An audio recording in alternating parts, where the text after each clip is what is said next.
حضرت مولانا نے جو بات کی ہے ہمیں ان کا بے پناہ احترام ہے. وہ اپنی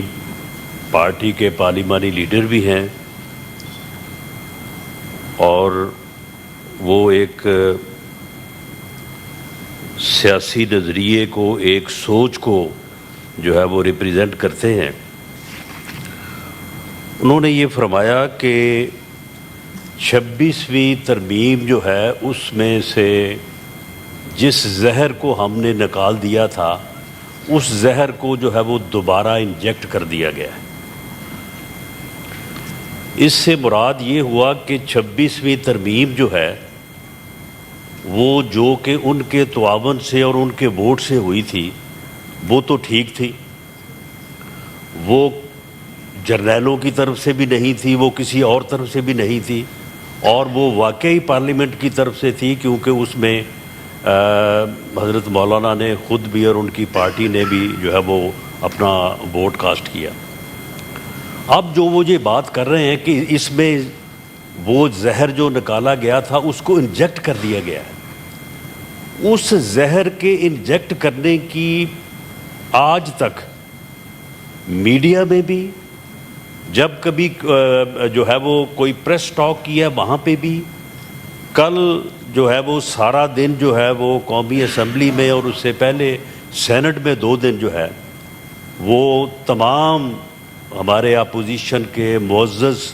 راکین نے جو ہے وہ تقاریر کی ہیں. کوئی ایک بات کی نشاندہی تو کریں کہ یہ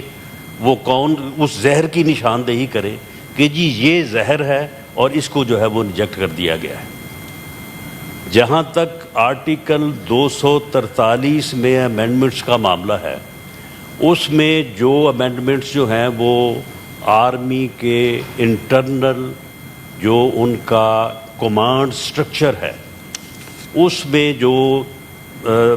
امینڈمنٹس کی گئی ہیں وہ پیورلی جو ہے وہ پروفیشنل ہیں، اور جو ایکسپیرینس بنیان المرصوص اور مارکہ حق کی کامیابی، وہ کامیابی جو 78 سال میں پاکستان کو پہلی دفعہ نصیب ہوئی ہے. اس سے پہلے 2 جو ہے وہ بڑی جنگیں ہوئیں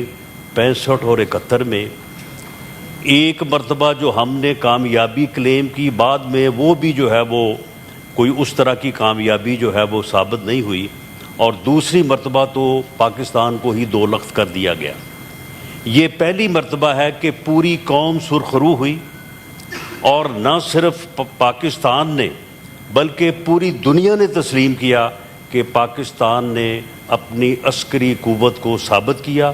اور اپنے سے 5 گنا بڑے دشمن کو اور 10 گنا بڑی اکانومی کو جو ہے وہ منہ توڑ جو ہے وہ جواب دیا. اگر اس پرائیڈ اور اس سرفرازی کے اوپر، اس عزت کے اوپر جو پوری قوم کو اور پورے ملک کو نصیب ہوئی، اگر اس کے اوپر گورنمنٹ نے ایک طے شدہ طریقہ کار اختیار کر کے اور اپروول کے بعد اگر فیلڈ مارشل کا جو ہے وہ اعزاز دیا ہے اس جرنیل کو، جس جرنیل نے اس مارکہ حق کی فتح میں جو ہے وہ فورسز کو، پاکستان کی فورسز کو لیڈ کیا، تو اس میں کون سی اعتراض والی بات ہے؟ اس میں جو ہے وہ کون سی ایسی بات ہے کہ یہ کہا جائے کہ جی یہ جرنیل کروا رہے ہیں، یہ کوئی اور؟ اس میں یہ جو اعزاز دیا ہے، اس اعزاز سے یا اس کامیابی سے 25 کروڑ کے ملک میں سے کوئی ایک آدمی ہے کہ جس کو انکار ہے؟ پوری دنیا میں کسی کو انکار ہے کہ یہ کامیابی جو ہے یہ پاکستان کے حصے میں نہیں آئی؟ تو پھر ایک ایسی بے لاگ اور بنیادی کامیابی اور سرفرازی کے اعتراف کے طور پہ اگر آپ نے ایک فرد کو، ایک جرنیل کو، آرمی کو لیڈ کرنے والے شخص کو جو ہے اگر آپ نے، پوری قوم نے متفقہ طور پہ اعزاز دیا ہے، تو اس کا ذکر اگر کانسٹیٹیوشن میں پہلے نہیں تھا تو اس کو انکارپوریٹ کرنے میں آپ مجھے بتائیں کہ یہ کون سا کھلواڑ ہے جو اس آئین کے ساتھ جو ہے وہ کر دیا گیا ہے، جس کے اوپر جو ہے یہ بات کی جا رہی ہے، اور نشاندہی جو ہے وہ کسی بات کی جو ہے وہ نہیں کی جا رہی۔ معاملہ یہ ہے کہ جو اس کے علاوہ آرٹیکل 243 میں اور تو کوئی اس میں جو ہے وہ چینج نہیں ہے، ماسوائے اس کے کہ ان کا جو انٹرنل جو کمانڈ سٹرکچر ہے اس میں، اور فیلڈ مارشل کا جو اعزاز ہے اس کو جو ہے وہ آرٹیکل کا حصہ جو ہے وہ بنایا گیا ہے۔ اس کے علاوہ جو کانسٹیٹیوشنل کورٹ ہے، کانسٹیٹیوشنل کورٹ جو ہے اس میں اس ملک میں کوئی پہلے تقریباً کوئی 35-40 سال یہ صورتحال رہی ہے کہ جوڈیشری میں تمام انڈکشنز، ایلیویشنز ایگزیکٹو کرتی تھی۔ گورنر صاحب جو ہیں یا چیف منسٹر صاحب جو ہیں وہ ریکمینڈ کرتے تھے، اور ان کی ریکمینڈیشن کے اوپر جو ہے وہ پرائم منسٹر صاحب ایڈوائز کرتے تھے، اور اس ایڈوائز کے اوپر پریزیڈنٹ صاحب جو ہے وہ ہائی کورٹ کے اور ایون سپریم کورٹ کے ججز جو ہے ان کی ایلیویشن یا ہائی کورٹ کے ججز کی انڈکشن جو ہے وہ ہوتی تھی، اور اس کے بعد اسی طرح سے ان کی کنفرمیشن ہوتی تھی۔ اس کے بعد میں جب جوڈیشل جو ہے وہ انڈیپینڈنس کی موومنٹ چلی، اور اس تحریک کے نتیجے میں جو ہے وہ بار اور بینچ جو ہے اس کی طاقت جو ہے وہ اس ملک میں ایک مسلمہ قوت کے طور پہ تسلیم کی گئی، تو پھر یہ جو چیز ہے یہ آل ٹوگیدر جو ہے وہ جوڈیشری کی طرف جو ہے وہ ہو گئی، اور پھر یہ ہوا کہ ایک جوڈیشل کمیشن بنا۔ اس جوڈیشل کمیشن میں ایبسولوٹ میجورٹی جو ہے وہ ججز کے پاس تھی۔ اس میں جو ہے وہ ایگزیکٹو، یعنی اگر کوئی صوبے میں ایلیویشن ہے تو اس صوبے کا وزیر قانون، بار کا ایک نمائندہ جو ہے وہ ان کو رکھا گیا، لیکن ججز کی ایبسولوٹ میجورٹی تھی۔ اور اگلے 10 سال جو ہیں وہ جو ایلیویشنز ہوئیں، جو انڈکشنز ہوئیں عدلیہ میں، وہ پھر اس طرح سے ہوئیں کہ وہ جو ججز وہاں جوڈیشل کمیشن کا حصہ ہوتے تھے، تو یہ جج آپ کے چیمبر سے، یہ ان کے چیمبر سے، یہ میرے چیمبر سے، اس طرح سے جو ہے وہ ایلیویشن جو ہے وہ ہوتی رہی، اور بعد میں جو ہے وہ کنفرمیشن ہوتی رہی۔ جو پارلیمانی کمیٹی بنائی گئی اور اپنا جو ایک پارلیمانی کمیٹی تھی جس میں سینٹ اور قومی اسمبلی کے ممبر تھے، جس کے پاس یہ اختیار تھا کہ وہ جوڈیشل کمیشن کی جو ہے وہ ریکمینڈیشنز کو جو ہے وہ اوورسی کرتی تھی، اس کے پاس کوئی اختیار نہیں تھا، ماسوائے اس کے کہ 14 دن تک وہ ریکمینڈیشن اس کے پاس موجود رہتی۔ اگر 14 دن میں کوئی اجلاس کر کے وہ پاس کر دیتی تو ٹھیک ہے، اگر نہیں کرتی تو 15ویں دن وہ ایٹومیٹکلی یہ سمجھا جاتا کہ وہ ریکمینڈیشن جو ہے وہ اپروو ہو گئی ہے۔ تو پھر یہ معاملہ چلتا رہا۔ اب اس وقت جو ہوا ہے، اب جوڈیشل کمیشن کو انسٹیٹیوشنلائز کیا گیا ہے۔ یہ بات جو ہمیشہ سے کی جاتی رہی ہے کہ اداروں کو انسٹیٹیوشنلائز کیا جائے تاکہ وہاں پہ شخصیات کا جو ہے وہ کنٹرول نہ رہے۔ اس وقت جو جوڈیشل کمیشن ہے، اس جوڈیشل کمیشن میں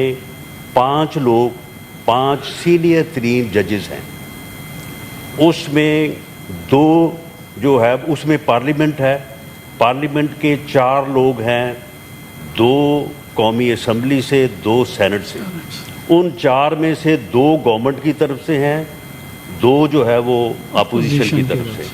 وہاں پہ بار کی نمائندگی موجود ہے، وہاں پہ سول سوسائٹی کی نمائندگی جو ہے وہ موجود ہے، وہاں پہ حکومت کی نمائندگی جو موجود ہے، اور یہ 13 ممبر جو ہیں، یہ ایک انسٹیٹیوشنلائز فورم ہے، جو فورم جوڈیشری سے متعلق تمام اختیارات رکھتا ہے۔ یہ کہنا کہ جوڈیشری کی انڈیپینڈنس کو ختم کر دیا گیا ہے اور وہاں پہ جو ہے وہ گورنمنٹ کا کنٹرول ہو گیا ہے، یا بعض جگہ پہ اسی طرح کہا جاتا ہے کہ جی جرنیلوں کا کنٹرول ہو گیا۔ او بھئی، یہ 13 لوگ جو بیٹھے ہیں، ان 13 میں آپ یہ دیکھیں کہ کون سا پارلیمنٹ موجود ہے، بار موجود ہے، اپوزیشن موجود ہے، گورنمنٹ موجود ہے، انسٹیٹیوشن موجود ہے، اور سب سے زیادہ جو تعداد ہے وہ جوڈیشری کے جو ہے وہ سینئر ترین جو ہے وہ لوگ وہاں پہ موجود ہیں۔ ایک اعتراض جو سب سے بڑا اعتراض جو ہے وہ بار بار کیا گیا کہ جی وہ دیکھیں جی ہائی کورٹ کے ججوں کو ٹرانسفر کرنے کا جو اختیار جو ہے وہ دیا گیا ہے، اس سے تو ججز جو ہیں وہ بالکل جو ہے وہ متحد ہو گئے ہیں۔ اب کسی جج کو جو کام نہیں کرے گا، جو کہنا نہیں مانے گا، اس کو پکڑ کے جو ہے وہ اس کو بلوچستان بھیج دیا جائے گا، کسی کو کسی اور جگہ بھیج دیا جائے گا۔ جناب چیئرمین، وہ جو ہائی کورٹ کے جج کی ٹرانسفر کا معاملہ ہے، اب دیکھیں یہ بات اینالائز کیے بغیر، اس کی ڈیٹیل میں جائے بغیر، یعنی یک طرفہ طور پہ یہ بات کی جا رہی ہے کہ جی بڑا کھلواڑ ہو گیا ان کے ساتھ، بڑی جوڈیشری کو جو ہے وہ بالکل جو ہے وہ اس کو جو ہے وہ متحد کر دیا گیا ہے۔ اگر ہائی کورٹ کے ایک جج صاحب کا جو ہے وہ ٹرانسفر ہونا ہوگا تو جوڈیشل کمیشن کرے گا۔ جوڈیشل کمیشن کے 13 لوگ ہیں، ان 13 میں سے 5 سینئر ترین جج ہیں، لیکن جب یہ ٹرانسفر کا معاملہ آئے گا تو اس میں جوڈیشری کے 2 ججز اور آئیں گے۔ جس ہائی کورٹ کے جج کی ٹرانسفر ہونی ہے اس کا چیف جسٹس، اور جس ہائی کورٹ میں انہوں نے جانا ہے اس کا جو ہے وہ چیف جسٹس، یعنی ان 13 میں سے 7 لوگ جو ہیں وہ یعنی جوڈیشری سے ہوں گے، اور وہاں پہ کون کون ہوں گے؟ وہاں پہ سپریم کورٹ کے چیف جسٹس آف پاکستان ہوں گے، وہاں پہ چیف جسٹس آف جو ہے وہ کانسٹیٹیوشنل کورٹ ہوں گے، وہاں پہ ان کے 2 چیف جسٹس ہائی کورٹس ہوں گے، اور ان کے علاوہ جو ہے وہ 3 سینئر جو ہے وہ سپریم کورٹ کے ججز ہوں گے۔ اب آپ جناب چیئرمین یہ دیکھیں کہ اگر 4 چیف جسٹس صاحبان، 3 سینئر جج صاحبان، جوڈیشل کمیشن کی اکثریت اگر ایک جج صاحب کو یہ کہتی ہے کہ فلاں ہائی کورٹ میں وہاں پہ تعداد کم ہے یا وہاں پہ اس کیلیبر کے لوگ اویلیبل نہیں ہیں، اور وہاں پہ ضرورت ہے کہ کوئی آدمی، کوئی جج صاحب جائیں اور وہاں پہ سال 2 سال یا 6 ماہ کے لیے خدمات سر انجام دیں، تو اگر اس کے باوجود بھی وہ جج صاحب نہیں جاتے تو کیا یہ مس کنڈکٹ نہیں ہے؟ کیا ان کے خلاف پروسیڈ نہیں ہونا چاہیے؟ لیکن وہاں پہ امینڈمنٹ یہ کی گئی کہ اگر ایسی صورت ہو تو پھر ان جج صاحب کو جو ہے وہ ریٹائرڈ تصور کیا جائے۔ اب اس کو فردر امینڈ کر کے اب یہ کیا گیا ہے کہ ان جج صاحب کا معاملہ جو ہے وہ سپریم جوڈیشل کونسل، جہاں پہ پھر جو 7 ممبر ہیں وہ سارے جوڈیشری سے تعلق رکھتے ہیں، اور ان میں کوئی ایگزیکٹو کا آدمی نہیں ہے کہ وہ اس بات کو دیکھ لیں کہ آیا اس ٹرانسفر میں کوئی جسٹیفیکیشن ہے یا کوئی اس میں کوئی انجسٹیفیکیشن ہے، اس معاملے کو وہ دیکھ لیں۔ اب اس کے اوپر جو ہے یہ اتنی دہائی دی جا رہی ہے بغیر اس کو اینالائز کیے کہ جی ٹرانسفر کا اختیار جو ہے وہ دے دیا گیا ہے، اب جوڈیشری جو ہے وہ بالکل جو ہے وہ کوئی کام نہیں کر سکے گی، اور حکومت نے جو ہے وہ جوڈیشری کو جو ہے وہ متحد کر دیا ہے، یعنی بغیر کوئی حوالہ دیے، بغیر کسی چیز کو اینالائز کیے۔ میں آخر میں جناب چیئرمین یہ بات کرنی چاہوں گا کہ یہ جو امینڈمنٹس ہوئی ہیں پارلیمنٹ نے کی ہیں، دونوں معزز پارلیمنٹ کے ہاؤسز نے کی ہیں، جس ٹرانسپیرنٹ طریقے سے یہ ہوئی ہیں اس طریقہ کار کے اوپر کوئی اعتراض نہ نیشنل اسمبلی نہ سینٹ میں، یہ دوسری مرتبہ آج ہوئی ہیں، کوئی اعتراض جو ہے وہ نہیں کیا جا سکا۔ اب اور کسی ایک بات کو، کسی ایک پوائنٹ کو کہ جی یہ امینڈمنٹ ہے، اس امینڈمنٹ کے نتیجے میں یہ صورتحال ہوگی، اور اس صورتحال میں جو ہے یہ جوڈیشری جو ہے وہ اس کی انڈیپینڈنس چلی گئی ہے، یا جمہوری عمل میں جو ہے وہ کوئی جو ہے وہ خلل پڑا ہے۔ صرف ایک بات، استثناء کے اوپر جو ہے وہ اب سارا زور جو ہے نا، کیونکہ اور کوئی چیز مل نہیں رہی، تو استثناء کے اوپر جو ہے وہ سارا زور لگا ہوا ہے۔ اور آج جب مولانا صاحب فرما رہے تھے کہ قیامت تک جو ہے وہ استثناء جو ہے وہ دیا جانا چاہیے، تو وہ قیامت تک کا استثناء جو ہے وہ آپ کے ہاتھوں میں ہے. آپ روز دعا فرماتے ہیں، آپ روز قیامت تک کا استثناء جو ہے وہ لوگوں کو دیتے ہیں. اللہ تعالیٰ آپ کی دعا جو ہے اس کو جو ہے وہ قبول کرے. استثناء جو ہے وہ بھی صرف اس صورت میں ہے کہ اگر پریزیڈنٹ آف پاکستان جو پارلیمنٹ کو ریپریزنٹ کرتا ہے، جو اسٹیٹ کو ریپریزنٹ کرتا ہے، اگر وہ اپنی اس ذمہ داری کے بعد ریٹائرمنٹ کی زندگی جو ہے وہ گزارنا چاہے، تو کیا یہ ضروری ہے کہ ہم اپنے ان ہیروز کو یا ان لوگوں کو کہ جو ان اعلیٰ یعنی جو ہے وہ منصب پہ فائز رہے ہوں، ہم نے لازمی ہے کہ ان کو ہم نے جو ہے وہ عدالتوں میں اور جیلوں میں ہم نے گھسیٹنا ہے، وہاں پہ ان کو لے کے جانا ہے؟ تو معاملہ یہ ہے کہ اس کے باوجود جو ہے اس بات کو جو ہے وہ انشور کیا گیا کہ اگر کوئی پریزیڈنٹ جو ہے وہ اس کے بعد کوئی پبلک آفس جو ہے وہ استعمال کرے گا یا حاصل کرے گا، تو وہ استثناء جو ہے وہ اسے حاصل جو ہے وہ نہیں رہے گا. تو میں یہ گزارش کروں گا کہ خواہ جو ہے وہ پارلیمنٹ میں بیٹھ کے پارلیمنٹ کا حصہ ہو کے اگر کوئی بات اپنی پسند سے ہے شامل ہے تو وہ ٹھیک ہے، اگر پسند سے نہیں ہے تو پھر پوری پارلیمنٹ کو نگیٹ کر کے پھر کسی اور طرف جو ہے وہ اشارہ کرتے ہوئے یہ کہنا کہ جی یہ پارلیمنٹ نہیں کر رہی کوئی اور کر رہا ہے، میں سمجھتا ہوں کہ یہ انتہائی نامناسب ہے اور اس طرح کا ہمیں عمل جو ہے وہ نہیں کرنا چاہیے. بہت شکریہ رانا ثناء اللہ صاحب کہ مولانا عطاء الرحمان صاحب کا اپنا یا قومی مفادات پر بحث اور اختلافات ایسے نہیں بڑھنے چاہیے کسی صورت کہ وہ نفرت میں بدلے.